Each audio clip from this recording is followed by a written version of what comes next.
Ibu yang saya hormati, Pak Purbaya, Menteri Keuangan, kayaknya saya lihat Anda kurang sehat nih Pak.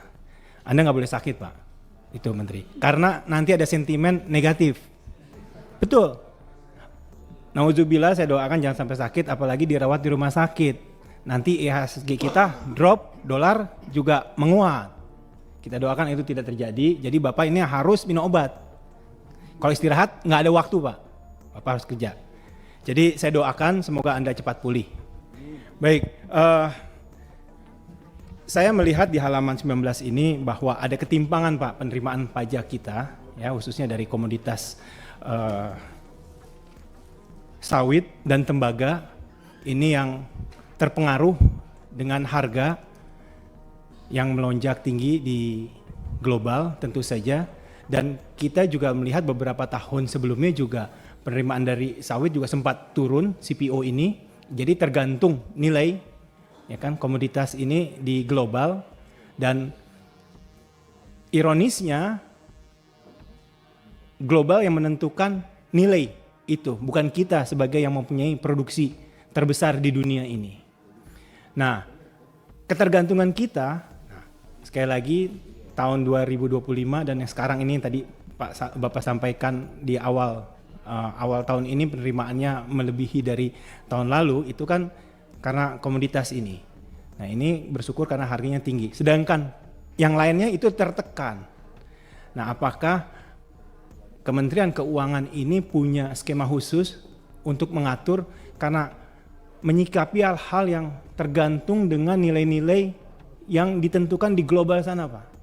Mereka bisa menentukan padahal kita yang punya barang. Nah ini udah tidak fair Pak. Permainan harus dirubah sekarang. Itu yang pertama. Yang kedua Pak,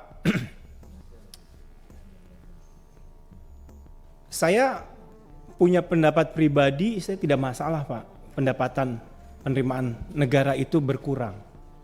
Asalkan rakyat miskinnya juga berkurang. Asalkan masyarakatnya produktivitasnya itu naik Pak. Nah, saya khawatir tarif terlalu tinggi bisa menekan penerimaan. Mungkin Pak Purbaya bisa ada treatment khusus untuk calon-calon yang mau membuka usaha Pak, ya kan, mau ekspansi pabrik, menciptakan lapangan kerja, itu diberikan stimulus supaya pajaknya itu diturunkan. Atau jangan-jangan yang sekarang itu sudah berjalan dikasih special treatment Pak. Karena supaya tidak ada PHK di mana-mana. Ini ada hubungannya Pak. Banyak, ini aspirasi saja, banyak kawan-kawan kami, ya, kawan-kawan saya khususnya, itu yang menanyakan dia takut mau buka usaha. Karena beban yang ada di depannya ini berupa kewajiban membayar pajak ini sudah tinggi. Jadi mereka tidak berani berspekulasi lagi.